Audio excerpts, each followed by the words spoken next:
What is up, and welcome to No Cap MMA. In today's video, I'm going to be breaking down this big middleweight matchup, Jack Hermansson versus Joe Pyfer. The middleweight division is booming right now, and Joe Pyfer is another big contender that if he gets past Jack Hermansson could be a real problem in the future. And today I'm going to break down the strengths and weaknesses of each fighter and ultimately give my prediction. So let's get into the strengths of Jack Hermansson. A big thing in this fight, especially against Joe Pyfer, will be his 5-round experience. He has been the 25-minute distance multiple times against Jacare Souza, against Marvin Vettori, and against Sean Strickland. And he's fought at a pretty grueling pace in some of those fights. And even the ones he lost in, he showed the ability to fight back, to fight hard, and try to make something happen. And I think that is going to be a big key in this fight. He is a tricky striker, and he's improved his striking recently. That was evident in the Chris Curtis fight. He looked really sharp with his kicking game, body kicks, leg kicks, throwing kicks up top. He rocked Chris Curtis with a head kick. He's good off the back foot. He moves side to side. He's not super easy to hit. His bread and butter, though, is his submission game. He has really good jiu-jitsu, goes for heel hooks, submitted Kelvin Gastelum in a heel hook, choked out Gerald Meerschaert, which is impressive.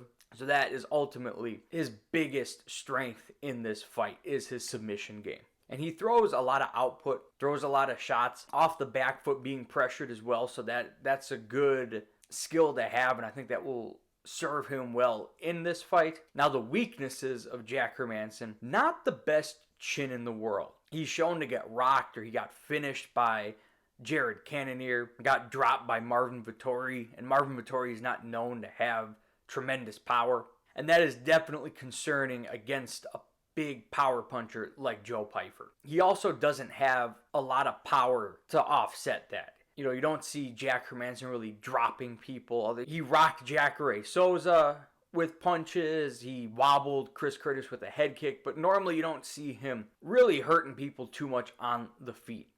And with him probably getting backed up in this upcoming fight, I think that's definitely a danger factor for him, for sure. So let's get into Joe Pyfer. Now, Joe Pyfer is just a big and strong guy for the middleweight division. He is huge. He's dwarfing these middleweights. He walks forward, has KO power. You know, all his fights in the UFC have been finishes, and he showed in his last fight against Abdul Razak Al Hassan, great wrestling. I mean, he was shooting big double leg takedowns, slamming Hassan, choked him out with an arm triangle, and he has a nasty arm triangle. He almost got it in the Contender Series fight against Ozzy Diaz, so he's no stranger to the ground. He's got a good wrestling background. What I like too, he's technical with his striking. So even though he's a finisher, that's what he wants to do. He wants to get you out of there, make you a highlight reel, but he sets it up. He's not just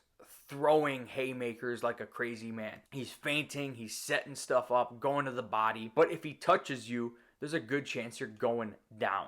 And he has 25 minutes to do that. Now, the weaknesses of Joe Pyfer are he's never been 25 minutes. So we don't know how that's going to affect him until we see it this Saturday. Just because he hasn't been the distance, that doesn't mean he will do poorly there. But he could. That could be a factor. That is something, if you're thinking about picking Jack Hermansson, that is something to consider. Is that Jack Hermansson, very experienced in the 25-minute wars. Joe Pyfer, we don't know. He could completely gas out after the first 2 rounds. Or he could do great. But that's definitely an area of concern. And the level of competition is not as great as Jack Hermansson. Jack Hermansson going split decision loss to the former champ Sean Strickland, Jared Cannonier, Marvin Vettori. He has fought a lot of the top guys in this division. He fought Thiago Santos. He's fought everybody. Joe Pyfer's experience level, he's got some good wins. He smoked Gerald Meerschaert in the first round, absolutely bullied him, which is very impressive. But his debut fight was against Alan Almadovsky, which is just a free win. That guy has no chin. And then Abdul Razak Al Hassan beat him. So not of the same caliber. So Jack Hermansson's definitely the more experienced guy, and he's fought the better competition. So who do I think is going to win? I do think Joe Pyfer will get it done. I think he's going to be too much for Jack Hermansson. Jack Hermansson backs up too much. That's not a good idea when you're going up against a guy like Joe Pyfer. And 25 minutes is a long time to play Matador when you got a raging bull who's trying to take your head off. I don't think Hermansson will be able to take down Joe Pyfer. I think Pyfer's got that wrestling background. As a matter of fact, I think Joe Pyfer will take down Jack Hermansson.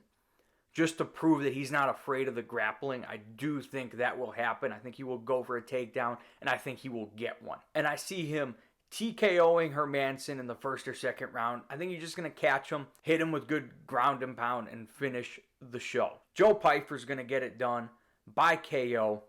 But I'm looking forward to this one. I think it should be a fun fight. I can't wait.